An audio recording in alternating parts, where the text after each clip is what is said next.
नमस्कार, कैसे हैं आप सब। उम्मीद करते हैं आप सब बढ़िया होंगे।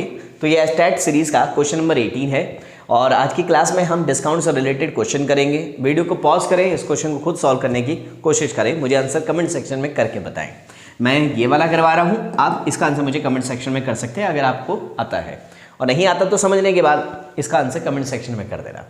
तो डिस्काउंट समझ लेते हैं एक बार ज़रा, फिर हम इस क्वेश्चन पे आते हैं। तो देखिए डिस्काउंट का क्या मतलब है। मान लीजिए आपने किसी वस्तु पर, किसी भी आर्टिकल पर टैग देखा कि 500 रुपीज़ लिखा हुआ है।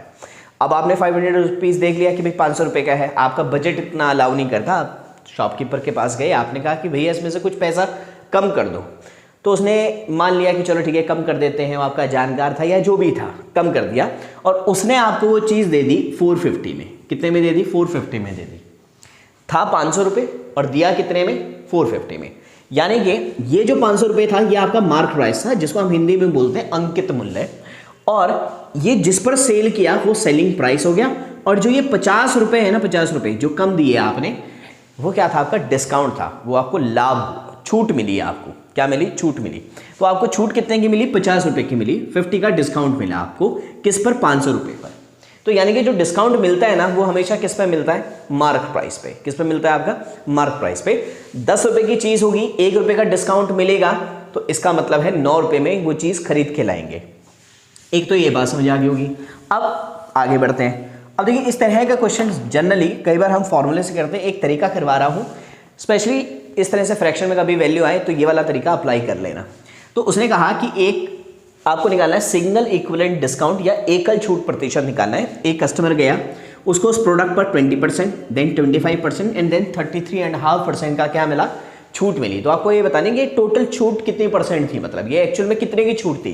कई बार आप शॉप के बाहर देखते होंगे ना कि 40% प्लस 30% प्लस 20%, तो ये 90% का डिस्काउंट नहीं है, ध्यान रखिएगा। ये 90% का नहीं है। 40% मिलकर जो मिला उसका 30% देन 20% है। तो यानी कि ये 40 प्लस 30 70 और 20 कितना हो गया? 90% नहीं है, ध्यान रखिएगा। ये 90% किससे क्या रहेगा? कम रहेगा। यानी कि जब कभी भी आपको डिस्काउंट जो है वो तोड़ के मिलेगा तो वो एक्चुअल उतना नहीं मिलेगा जितना वो नॉर्मली अगर आप उसको सम कर देंगे। तो इस तरह से अगर आपको इक्विवेलेंट डिस्काउंट यानी कि एकल छूट, सिंगल इक्विवेलेंट डिस्काउंट या एकल छूट प्रतिशत बताना हो तो किस तरह से करते हैं, जरा समझ लीजिए ये वाला कंसेप्ट। देखिए 20% का मतलब समझ लेते हैं पहले। 20% का मतलब होता है 1/5। समझते होंगे आप इसको। 20/100 कैंसिल कर दे, 1/5 आ गया। जिनको नहीं पता उनके लिए बता देता हूँ। 20% 20/100, 0 से 0, 2 1 2, 2 5 10, 1/5। अब इस बात का मतलब है, क्योंकि ये छूट प्रतिशत है, इसका मतलब 5 रुपये की चीज़ थी MP और डिस्काउंट मिला 1 रुपये का। ये आपका क्या था? डिस्काउंट था। डिस्काउंट मिला आपको 1 रुपये का। क्लियर है बात। इसी से अगर मैं 25% की बात करूं तो वो होता है आपका 1/4 और 33.5 1/3% जो होता है वो होता है आपका 1/6 के इक्वल। ठीक है। अब जो डिस्काउंट मिलता है वो MP और SP के बीच का होता है ना। तो MP और SP लिख लेते हैं यहाँ पे। तो हमने कहा कि 5 रुपये की चीज़ थी, 1 का डिस्काउंट दिया तो 6 में सेल कर दी होगी। ठीक है। 4 की चीज़ थी, 1 का डिस्काउंट तो कितने में? 3 में। अच्छा ये 1/6 नहीं होता, ये 1/3 होता है। 3 की चीज़, 1 कम तो 2 में। क्लियर है बात। अब क्रॉस में देख लेना जो जिससे करते होंगे। तो हमने देखा 4 3 से 3 कैंसिल होता है। क्रॉस में देखना, ध्यान रखना, ऐसे आपस में नहीं। 2 दूनी 4 और 2 3 6। क्लियर है बात। ये सब बच गए। 1 तो ये आ गया 5 और ये सारे मल्टीप्लाई होकर आ गया 3। यानी कि 5 की चीज़ को आपने कितने में सेल करा? 3 में। 5 की चीज़ थी, 3 में सेल कर दिया। तो कितने का डिस्काउंट मिला? तो आपने कहा 2 का डिस्काउंट मिला। और 2 का डिस्काउंट किस पर मिला आपको? 5 पर। 5 और मल्टीप्लाई कर देंगे 100 से, तो 50, 5 दूनी 10 20 और ये आ गया आपका 40%। जो आपको डिस्काउंट मिला वो कितने का मिला? 40% का मिला। ठीक है। क्लियर है बात। यानी कि ये जो टोटल डिस्काउंट है ये एक्चुअल में है कितना? तो आप कहेंगे 40%। कितना है? 40%। 2 का डिस्काउंट 5 पे गुना 100। ठीक है। 5 दूनी 10, 20 दूनी 40।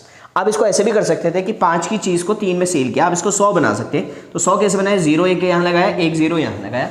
इसको 100 बनाने के लिए 2 से गुना कर दिया। 50 दूनी 100 और 30 दूनी 60। यानी कि 100 की चीज़ को 60 में सेल कर दिया, 100 की चीज़ को 60 में सेल कर दिया, तो कितने का डिस्काउंट मिला? आपने कहा 40। और 100 पर जितना भी डिस्काउंट मिलता है वो एक्चुअल में परसेंटेज होता है, यानी कि जो इसका एकल छूट प्रतिशत है वो कितना है? 40%।